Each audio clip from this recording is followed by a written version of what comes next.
সালাতুল জোহরের পরেই আবারও তাফসীর মাহফিলের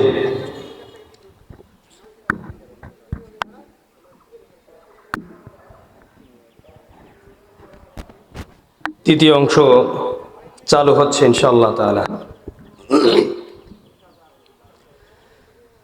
সম্মানিত ভাইরা আমার,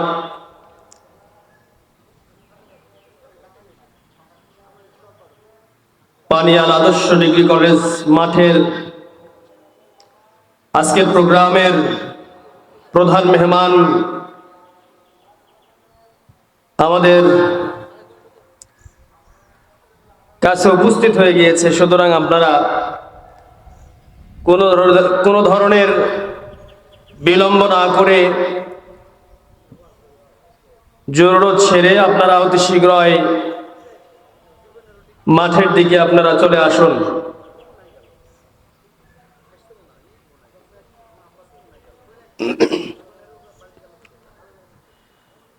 আলোচনা রাখছিলাম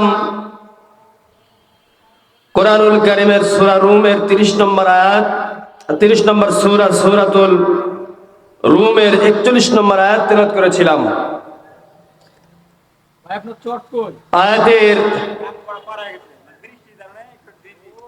এই আয়াতের আলোকে কিছু কথা বলবো ইনশাআল্লাহ তাআলা, আল্লাহ যদি সুযোগ করে দেন।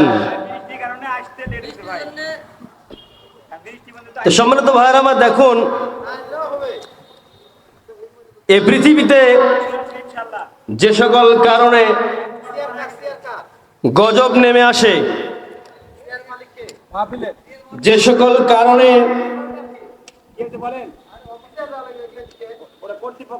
এই পৃথিবীতে আল্লাহর পক্ষ থেকে গজব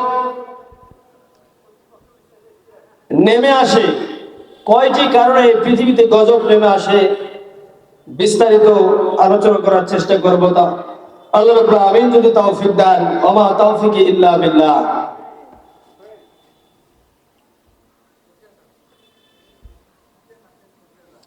আলোচনার শুরুতেই আফসোসের সঙ্গে কিছু কথা বলতে হয়। আজকে এই মাঠে যদি কোরআনের তাফসীর মাহফিল না হয়ে ব্যতিক্রম কিছু ধর্মীয় যদি কোনো রকম প্রোগ্রামের অ্যারেঞ্জ করা হতো, আয়োজন করা হতো, আমার বিশ্বাস লোকজন দুহাত দিয়ে ঠেলে নেওয়া যেত না।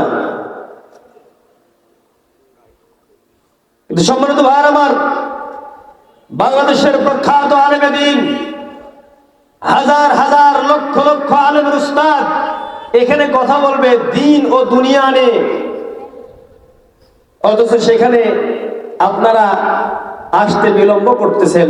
কিয়ামতের দিন এই মাহফিল আপনাদের জন্য, আপনাদের বিরুদ্ধে সাক্ষী দিয়ে জাহান্নামে নিয়ে যাওয়ার জন্য যথেষ্ট হয়ে যাবে।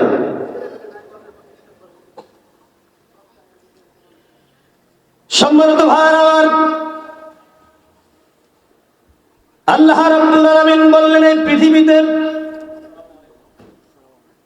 গজব নেমে আসে, এই পৃথিবীতে আমি আল্লাহর পক্ষ থেকে গজব নেমে আসবে যদি দুনিয়ার কোনো মানুষ যদি এই ধরনের কাজ করতে শুরু করে দেয়। আল্লাহ রাব্বুল আমিন বলতেছেন, ظهرَ الْفَسَادُ فِي الْبَرِّ وَالْبَحْرِ بِمَا كَسَبَتْ أَيْدِي النَّاسِ। আসসালামু আলাইকুম। আল্লাহ রাব্বুল আমিন বলতেছেন, আসমানে জমিনে যত প্রকার গজব তোমরা দেখতে পাও, এই সকল গজব পৃথিবীর মানুষের হাতের কামাই।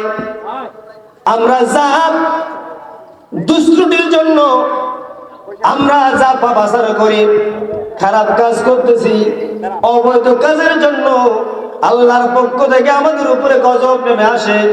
আর এই গজব নেমে আসার কারণ হলো আমাদের দুটি হাত।